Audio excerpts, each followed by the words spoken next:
Dear student, अभी हमने देखा था एक लास्ट क्लास में numerical based on coulomb damping.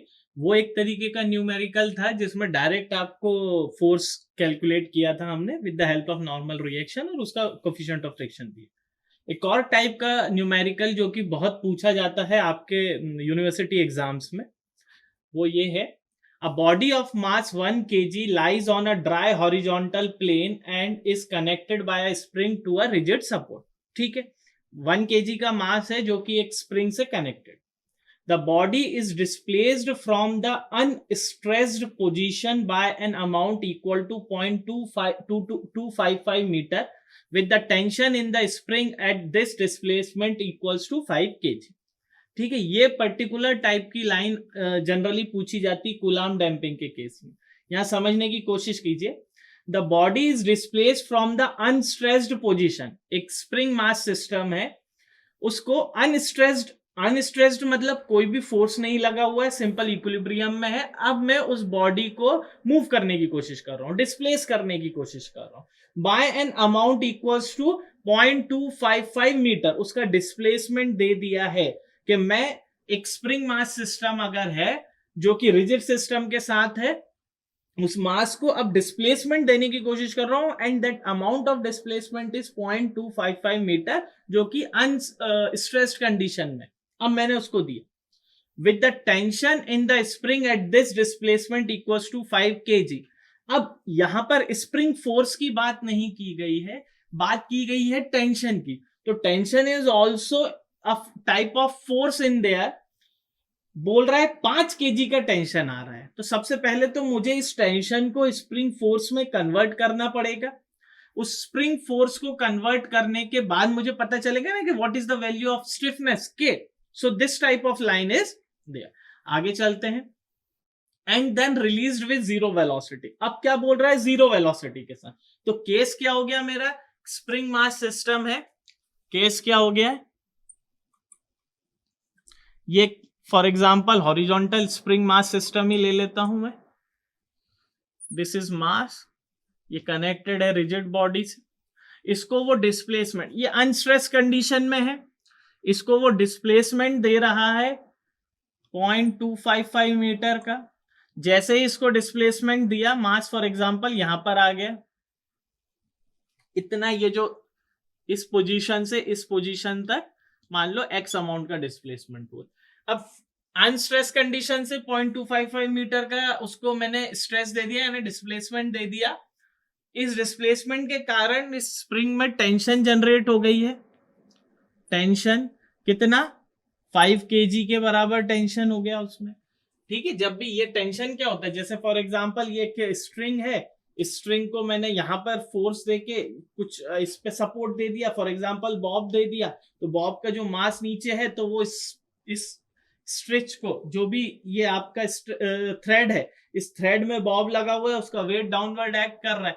अब वो डाउनवर्ड एक्ट कर रहा है तो वो वेट कोई, इसका मतलब ये नहीं है कि वो स्ट्रिंग को खींचता हुआ लेके चला जाएगा। इसको स्प्रिंग मास से समझे कि एक स्प्रिंग है, एक मास है, जैसे ही मास का वेट डाउनवर्ड एक्ट कर रहा है, स्प्रिंग एक स्प्रिंग फोर्स दे रहा है। इसका मतलब ऊपर से कुछ टेंशन उसमें जनरेट हुई, वो टेंशन जैसे ही जनरेट हुई उसमें, तो वो उसमें डिफ्लेक्शन के फॉर्म में दिख गया, क्योंकि स्प्रिंग की प्रॉपर्टी है ये। जैसे ही डिफ्लेक्शन दिया, इसका मतलब वो जो डिफ्लेक्शन हुआ उसके कारण एक केडल का ऊपर फोर्स लगा। अब ये मान लो एक थ्रेड है, इसमें बॉब लगा है। अब ये थ्रेड है, बॉब लगा है, वेट है mg, जो नीचे इस बॉब का वेट है, जो कि हम कभी कभी बोल देते हैं मासलेस है, but there is some weight. तो उस वेट को बैलेंस करने के लिए वो थ्रेड में भी कुछ हो रहा होगा ना, that is tension. So in that case tension is given by is equals to 5 kg। ठीक है, अब आगे क्या बोल रहा है? और जीरो वेलोसिटी पे रिलीज कर दिया। बात वही है, मैंने पहले भी समझा, एक स्प्रिंग मास सिस्टम था, मास को खींचा तो डिस्प्लेसमेंट जीरो है। इनिशियली यहां से मैंने मास को मान लो 2 मीटर खींच दिया, तो जैसे ही 2 मीटर मैंने इसको नीचे खींचा, यहां पर तो सब जीरो है ना, अभी तक मोशन नहीं आया, सिर्फ स्ट्रेच किया। मान लो अगर वो ज्यादा स्ट्रेच अगर हो गया तो वो क्या हो जाएगा? ज्यादा स्ट्रेच हो गया तो इसका मतलब वो अपनी प्रॉपर्टी खो देगा। नहीं, क्योंकि वेट इज, जो वेट है उसको विदहोल्ड किया हुआ है स्प्रिंग फोर्स, तो जैसे ही ये नीचे की तरफ गया तो यहां से कुछ उसको विदहोल्ड किया हुआ है ना। और उस जिस पोजीशन पे मैंने इसको विदहोल्ड किया, इक्विलिब्रियम में खींच दिया इसको नीचे और छोड़ दिया, अब वो जहां छोड़ा वो जीरो वेलोसिटी से ही तो गया, फिर ये ऐसे मूव करने लगा, and then we are finding this velocity. Once it is released, then the motion has to be seen. तो यहां पर बोल रहा है 0.255 मीटर को स्ट्रेच किया एंड विद जीरो वेलोसिटी इसको रिलीज कर दिया, रिलीज करेंगे तभी तो वाइब्रेशन होंगे। नाउ वो क्या पूछ रहा है, how long will the body vibrate and what distance from the unstressed position will it stop if the coefficient of friction is given bye 0.25, mu is given 0.25। ठीक है, चलो इसको देखते हैं। तो मास की वैल्यू कितनी दी हुई है आपको, 1 kg, mass is given 1 kg, mu is equal to 0.25। ठीक है, तो सबसे पहले मैं ऐसा करता हूं, स्प्रिंग फोर्स निकाल देता हूं। यहां पर आपको ये दिया हुआ है ना टेंशन, तो जब भी केजी है आपको पता है मास में अगर आप एक्सेलरेशन ड्यू टू ग्रेविटी का प्रोडक्ट कर दोगे तो वो फोर्स में कन्वर्ट हो जाएगा। तो if tension is given in KG, तो इसको मैं अगर फोर्स में कन्वर्ट करना चाहूं तो स्प्रिंग फोर्स क्या हो जाएगा, स्प्रिंग फोर्स क्या हो जाएगा आपका, that is equals to 5 kg into 9.8 metre per second square, that is g, that is m, m g is the unit of force, तो kg metre per second square is newton. तो जो spring force को क्या लिख सकते हो आप, F spring, जिसकी वैल्यू होती है K X and that is equals to 5 into 9.81, तो ये 5 इंटू 9.8 की वैल्यू आ गई 49.05 newton. Now spring force that is equals to K X equals to 49.05, यहां से मैं के की वैल्यू निकाल देता हूं, दैट इज 49.05 अपॉन में x इज गिवन 0.255 मीटर। ठीक है, तो यहां से जब मैं इसको सॉल्व करूंगा 49.05 अपॉन में 0.255, सो जो k की वैल्यू आ जाएगी दैट इज 192.35 न्यूटन पर। k निकल गया, तो मुझसे पहले फॉर हॉरिजॉन्टल स्प्रिंग की बात कर रहे हैं। हॉरिजॉन्टल के केस में मैं ऐसा करता हूं, क्योंकि यहां पर कोफिशिएंट ऑफ फ्रिक्शन दिया हुआ है, कोफिशिएंट ऑफ फ्रिक्शन दिया है तो मैं फ्रिक्शन फोर्स निकाल लेता हूं। तो फ्रिक्शन फोर्स क्या हो जाएगा, फ्रिक्शन फोर्स वही F equals to mu m into g, वही यहां पर इस केस में इस मास पे डाउनवर्ड क्या एक्ट कर रहा है, M G, upward normal reaction that is also equals to M G, इस डायरेक्शन में खींचा तो इस डायरेक्शन में friction force, and that friction force is directly proportional to normal reaction mu N, और म्यू की वैल्यू दी हुई है N equals to M G, तो यहां से मैं म्यू एम जी से फ्रिक्शन फोर्स कैलकुलेट कर लूंगा, तो कितना हो जाएगा, म्यू इज 0.25, एम इज 9.81, तो फ्रिक्शन फोर्स यहां से निकल जाएगा 2.45 न्यूटन। तो यहां से स्प्रिंग की स्टिफनेस फाइंड हो चुकी है, फ्रिक्शन फोर्स निकल गई। सबसे पहले उसने पूछा है natural frequency, now natural frequency आपको पता है omega N that is equals to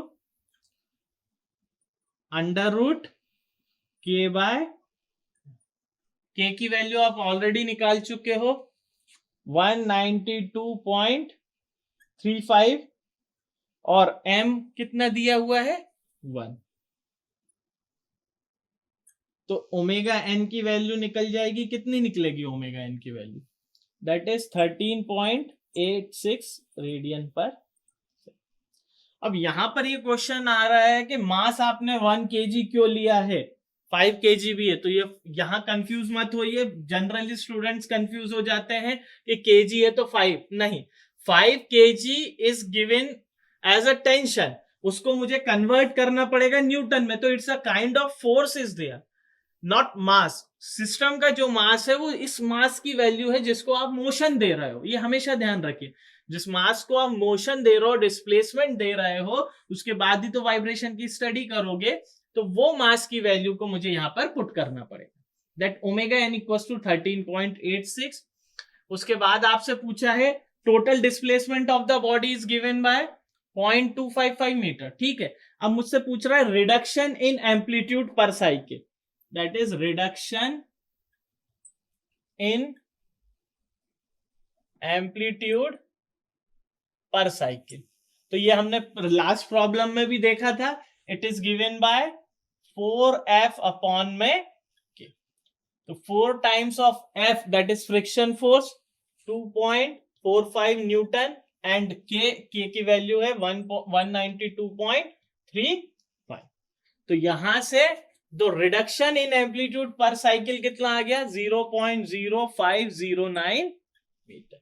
so her cycle में इतना रिडक्शन हो रहा है एंड टोटल डिस्प्लेसमेंट कितना दिया है, total displacement of the body कितना है 0.255 मीटर और हर साइकिल में रिडक्शन कितना हो रहा है 0.0509, ठीक है। तो नंबर ऑफ साइकिल कितनी हो जाएगी, number of cycle performed total कितना है 0.255 और हर साइकिल में कितना हो रहा है 0.0509। यहां परफॉर्म्ड इट मींस कितनी साइकिल लगेगी कि उसको मुझे पूरे वाइब्रेशन को खत्म करने के लिए, तो ये लगेगी लगभग 5 cycles. So number of cycles required पूरे के पूरे वाइब्रेशन को रोकने के लिए कितनी लग रही है 5 साइकिल्स लग रही है। तो पहली साइकिल में रिडक्शन, एक साइकिल में इतना, दूसरे में, तीसरे में, चौथे में, पांचवे में पूरे 0.255 मीटर का एंड हो जाएगा, ठीक है। उसके बाद टाइम पूछते हैं, तो time taken is given by वही number of cycles into 2 pi upon में ओमेगा एन। तो नंबर ऑफ साइकिल कितनी दी हुई है 5, ये 5 निकाली थी इनटू 2 पाई ओमेगा एन की वैल्यू आपने निकाली थी 13.86, that is 13.86। So time taken कितना निकल गया, दैट इज 2.27 सेकंड। इतना टाइम लग रहा है पूरी साइकिल में, ठीक है। अब लास्ट में आपसे पूछा था क्या ये स्टॉप होगा, yes it will stop at unstressed equilibrium position, yes it will stop at unstressed equilibrium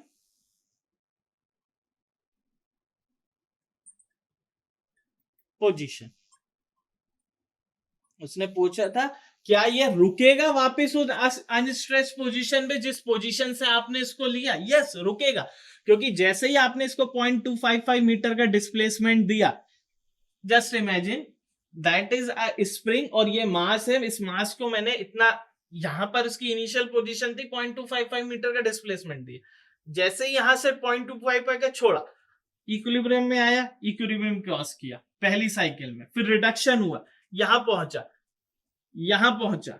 पहुंचा और आखिरी में 5 साइकिल के बाद वो वापस अपनी इनिशियल पोजीशन में, जिसको मैं बोल रहा हूं अनस्ट्रेस्ड पोजीशन, यहां पर कोई विस्कस डैम्पर नहीं था, स्टिल जब मैंने इसमें डिस्प्लेसमेंट दिया 0.255 मीटर का तो भी ये रुका, यानी यहां पर friction as a damping behave कर रही थी। So this is all about this type of numerical that is based on Coulomb damping.